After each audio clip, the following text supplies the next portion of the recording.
I won't spend too much time talking about the effect of union on wages, but it does kind of bring up something that's worth talking about. So what I'll say is that it does appear that that unions have a positive effect on wages. They have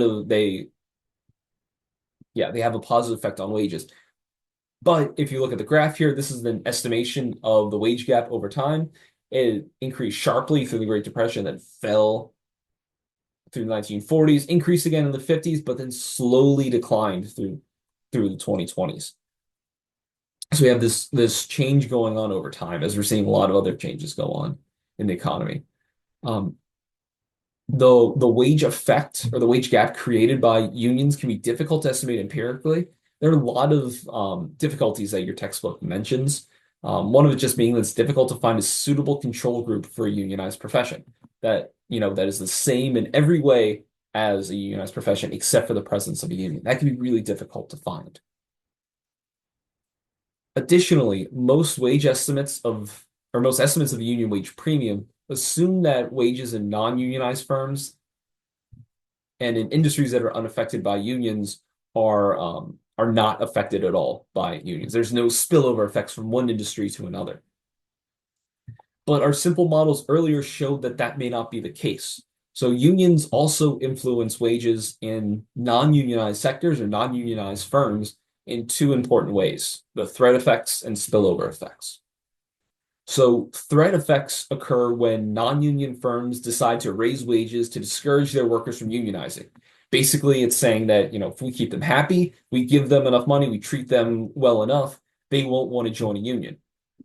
Unlike the extreme opposite, where they treat them like garbage, they pay them next to nothing, those workers will be very, very likely to want to unionize.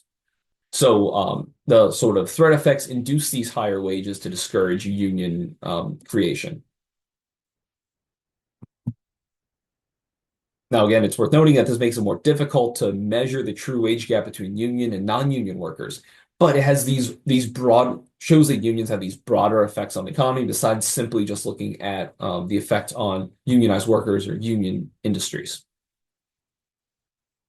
We also had spillover effects. Now, spillover effects occur when workers are unable to find jobs in the unionized sector, but those who would have, because without unionization, they would have. But there's job rationing or layoffs because of the higher wages negotiated by unions. They end up going into the non-union sector. As workers enter the non-unionized sector, that increases the labor supply in non-unionized firms, and that pushes wages down. So we end up with these spillover effects where there's higher wages for the union in the union industry, but it has this effect where it lowers wages in non-unionized industries because now there's these extra workers artificially depressing the wages compared to an environment where there is no unionization here. The key effect to remember, or the key takeaway to remember about these effects, is that there's threats that can push non-union wages up and spillovers pushing them down. It can make it difficult to estimate the effect, but also it just shows that unionization has broader effects on the economy than simply those workers, those firms, or those industries where unions are present and active. Now, something that unions also do is they tend to compress wages. What I mean by that is that the lowest income earners end up earning higher wages than they would have otherwise, but the highest earners don't earn as much as they could. So this ends up reducing the inequality between union members. And a lot of the gains of unionization occur for the lower end of the income distribution within that unit. It really helps lift up the people at the bottom. This occurs because unions often advocate for more standardized pay scales and ensure that workers doing similar jobs earn similar wages, regardless of differences in productivity or bargaining power. You can see in your mind right now, you're thinking, oh, there's some good here, but also maybe some not so good here. So in contrast, non-unionized sectors typically allow for much greater variation in pay. So there can be factors like performance by each individual, negotiation skills, or market forces that help spread out wages. In some ways, if you're really productive, you can see why this might be a bad thing, that you would earn less in a union environment than you would in like a totally free market.